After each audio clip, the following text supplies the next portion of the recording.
Oh, check it out. Like a little black bear on the side of the hill. Let me get it settled.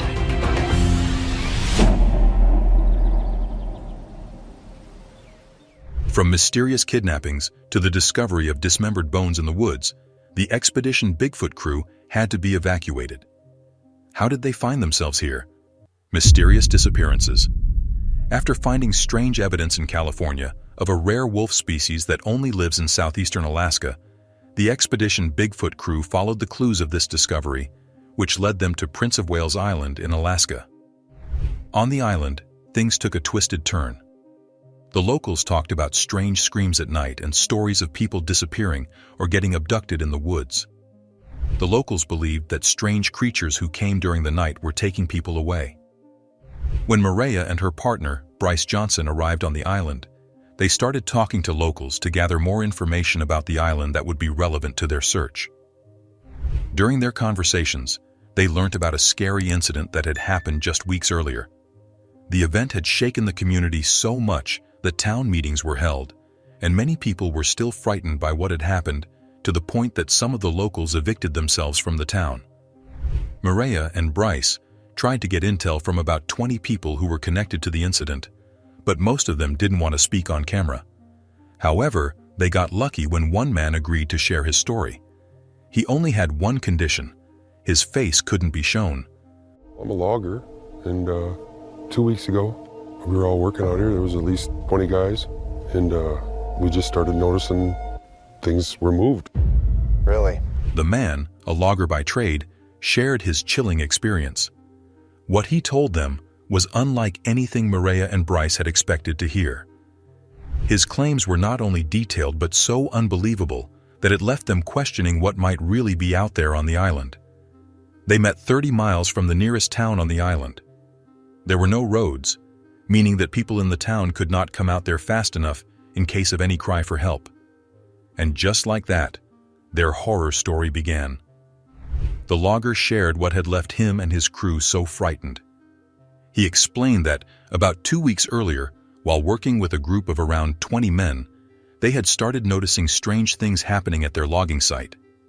Tools and equipment would go missing, and when they went to search for them, they'd find the items moved to the edge of the woods. When Maria asked the logger if it could have been a bear, a common animal in the area, the logger was certain it wasn't. He pointed out that if it had been a bear, there would have been tracks left behind. What made the situation even stranger, he added, was that there were no footprints or any other signs of what could have been responsible. It was just scary and helpless all at the same time because something didn't want us here. As if to add suspense to the story, the logger told them, "That's what was really weird about it, and it happened a few times. It wasn't comfortable. And then shortly after that happened, that's when the sound started. Like an animal that we've never heard of in distress before. The closest I can come to it is a woman getting attacked." The logger explained that while there were many animals in the area, none made the strange noises they had been hearing. Maria and her partner spoke with him at the camp where the loggers had been storing tree trunks before the mysterious events began.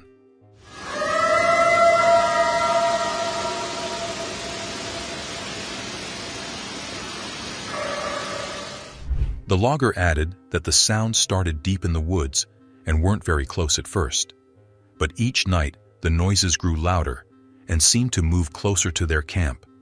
The unsettling repeated incidents left the locals feeling uneasy and unsure of what to do. Some of the locals believed that something in the woods didn't want them there. The fear became so intense that some began leaving the island altogether. According to the logger, he and his crew felt like sitting ducks out there. They just didn't feel safe as they did their jobs. When asked if they thought it was Bigfoot, the logger's response fed the curiosity of the crew. He said, "We knew what it was, and people disappear out here. These things come and take them. That's why a lot of people don't like to talk about it." But the logger had more to tell. He explained to Maria and Bryce that these beings are believed to be in the mountains, and when asked if he had ever been up there, he said that he would never dare because it is their territory. Yet the logger was not the only person to believe that. The old folks of the town also believed that these beings lived in the mountains, deep in the woods, away from humans. Knowing that Bryce and her partner were not Alaskan natives, The logger ended the conversation by giving them a warning saying, "If I were you, I would stay as far away as possible." Despite the warning, Maria and Bryce were on a mission to find this mythical, scary creature. After the logger's testimony, Bryce and the rest of the crew went and got their gear to begin the expedition. To the crew, the island was the most target-rich environment for Bigfoot sightings ever, considering the stories of the terrified locals. The target was an area surrounding a remote mountain. As they flew to the target, Russell told them about the Native American legends and stories of the area they were going to investigate, as well as the existence of a supernatural humanoid being that was more aggressive and more hostile. Alaska is the most untouched, wildest, untamed area I've ever seen.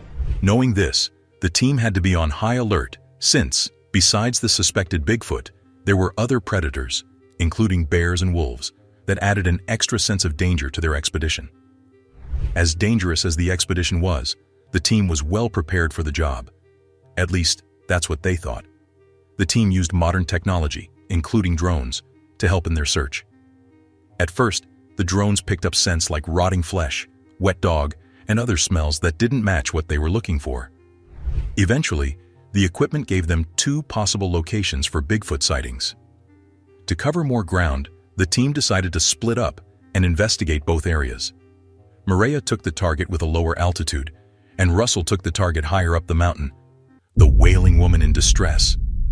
While taking shelter from a storm later that night, Russell and his crew heard loud rustling noises getting closer to their camp. They noticed a strong, foul odor that matched what the locals had warned them about. The darkness of the woods made it hard to see anything, so Russell decided to grab a flashlight. He wanted to find out what was making the unsettling noise near them. The situation left everyone on edge as they ran into the dark woods, looking for the alleged Bigfoot. And then, something unexpected happened. He saw pieces of devoured flesh and skin hanging in the trees. Before they could process what they were looking at, the rustling continued, and they saw something huge moving through the trees. They ran towards it, and on the way, they found freshly broken branches. In his expertise, Russell knew that the creature had passed through there. Before they could clearly identify what they were chasing, the rustling stopped and the creature disappeared. And just like that, things got creepier. What the? It looks like flesh or hair or skin or something. On the lower side of the mountain, Maria detected the same foul smell as Russell, and while investigating the area, she stumbled upon something unexpected, a pile of bones. This scared the hell out of Maria, as she had just come across what she thought to be Bigfoot remains. Upon closer examination of the site, Maria realized that it was a potential kill site for Bigfoot, something they had discovered in their previous Washington investigation. Seeing this, she quickly radioed Russell to report her findings. "Oh my God, I just found a pile of bones right in front of me, a couple of skulls and other bits." Using a handheld form of laser-guided technology, she continued to look for clues. The readings on her gear began going haywire, a strong signal for a potential encounter with a creature. This scared the crew, so they decided to send a backup to her. Before they did, the foul smell came closer but then slowly disappeared, and the readings on the scanner went back to normal. To them, this was a clear sign that they were in the presence of a creature they could not see, and it was more intelligent than they had anticipated. They felt taunted. They felt like prey being watched by a predator. It was as if something was playing with their food.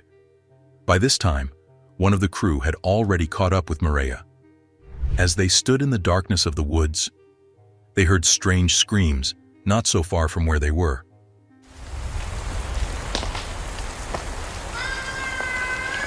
What? "What was that? What the fuck?" Ronnie exclaimed. These sounds were unlike any known animal and created a sense of immediate danger and psychological fear in them. The creepy scream sounded like an animal in distress, coming from all directions. One consistent sound came from somewhere close to what they had mapped to be a source of water. The scream continued, and they suddenly heard rustling above them from the treetops, after which it stopped. At this point, they were sure that it was not a wolf or a bear. They also confirmed that the voices they were hearing sounded like a person in distress. "That sounded like a person yelling or something," Ronnie exclaimed. To make matters even more creepy, the second scream they heard had a more human tone than the first one. What the hell? This is precisely what the logger they initially met had warned them about. This was the old site that the logger and his team had abandoned. As they moved through the darkness with only flashlights being the source of light in the thick woods, the screams continued, and they still smelled the strange odor. Considering that the loggers had abandoned their construction site in fear of the creatures, the team seemed to be poking them by going deeper into the mountains. It's like they were right in their backyard in the middle of the night. Under Maria's suggestion, together with her crew, they walked down to the lake where the consistent scream came from. 2.5 miles east of Maria's location, Russell was returning to the location where what appeared to be animal skin was hanging from a tree. Reaching there, they were shocked to see that the piece of flesh was missing from the branches, and it was not on the ground. Whatever they had seen hanging was already gone. Using the images of the skin the cameraman had captured, they estimated the distance from the ground to where the piece of flesh had been to be 20 feet. In his expertise, Russell knew that there was no way a bear could have done this without breaking the pieces of branches as it climbed. It had to be something with the capability to maneuver on top of trees. Critically analyzing the situation, Russell admitted that they had been outmaneuvered by whatever took the piece of flesh, since it had to come back after they had chased after it. Yet, the creatures were stealthy like shadows and avoided direct light from the crew's flashlights. This made Russell conclude that the animal had intentionally led them away from what it had left behind so as to come back and collect it. In shock, Russell admitted that whatever they were going after was thinking 10 steps ahead of them. But that was not all. One of Russell's crew admitted to feeling like they were being watched by something. Feeling unsafe in the area, they had Zach, a gunman, accompany them the following day. Being experts, they knew that the previous night's rain meant soft ground, hence the probability of finding footprints. They decided to investigate the massive space, looking for physical evidence. But things wouldn't be as easy for them as they thought. The problem was that they spotted a lot of bear tracks all over the place with nothing closely resembling potential prints of Bigfoot. Zach explained to them that the many bear tracks were caused by bears who enjoy eating new growth as soon as the rains begin. This meant that there had been bears moving all over the place in search of food, but Zach assured them that they were safe during the day. Although they all survived the horrors of the previous night, Maria noticed how this research trip felt more dangerous than ever because they had armed guards walking around them for the first time in any expedition. She explained that while the team had been to areas with many bears before, Alaska was different. The bears there were much larger, wilder, and not used to humans. This made them harder to predict and far more dangerous to be around since they could attack at any time. On top of that, since it was morning, the bears would definitely be coming out of their dens for an active day. Knowing this, Zach warned them that the bears would be hungry and things could get ugly very quickly upon encounter with one. For this reason, there was a constant sense of danger throughout the rest of the expedition. Having the armed guards really changed the feel of the expedition. And even though the armed guards would be watching from behind the scenes, they were a constant reminder that the crew was in a dangerous zone. While they did not manage to capture the creature on camera this time, luck was still on their side. Russell captures it on camera. In another expedition, as Russell was doing surveillance of an area the crew had chosen to investigate, he noticed an animal-looking creature with blackish-brown fur through the lens of his camera. At first, he thought it was a bear, which was a common animal in the area. But then something unexpected happened. This animal decided to stand up on 2 feet and disappeared into the woods. Seeing this, Russell was astonished and decided to show it to his partner. "Zach, that thing just stood up like you and I would. Look at that shit," Russell told his partner. Even after replaying the clip, Russell could still not believe what he had just seen. What he thought to be a bear due to the fur just stood up like a human being, turned around, and walked away. It's like the creature was squatting, perhaps spying on prey or Russell and his crew. Although bears could walk on 2 feet, they were not as stable as the creature they had seen.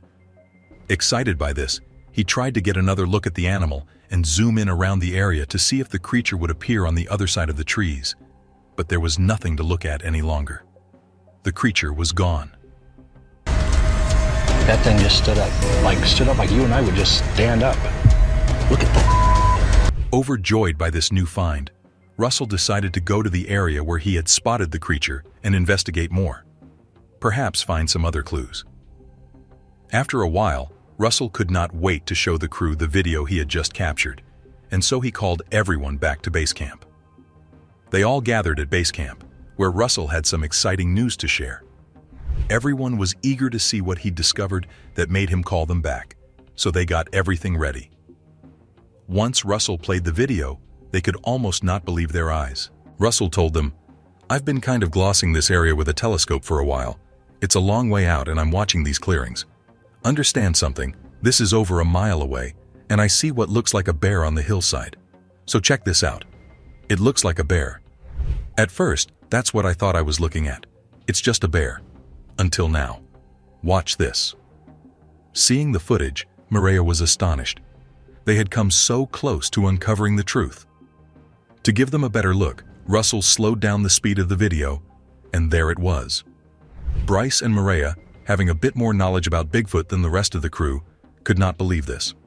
To them, that was definitely something other than a bear. To them, there was only one other possibility of a creature that could have that kind of behavior. It was hairy and moved like a human on 2 feet. Mireya, being a detail-oriented scientist, had her own perspective. What she found most compelling about the video was the movement of the creature. The way that the head of the creature looked around before walking off was most interesting to her. The creature had head-to-floor vertical movement, and with her expertise, Mireya knew that a bear could not do that. On top of that, based on what the crew knew about the animals in the area, Mireya could not think of any other animal out there that would move like that. To her, Russell may have actually found something to help in their research. As they searched for more clues to prove that Bigfoot existed, the universe led them to another. Strange tree structures deep in the woods.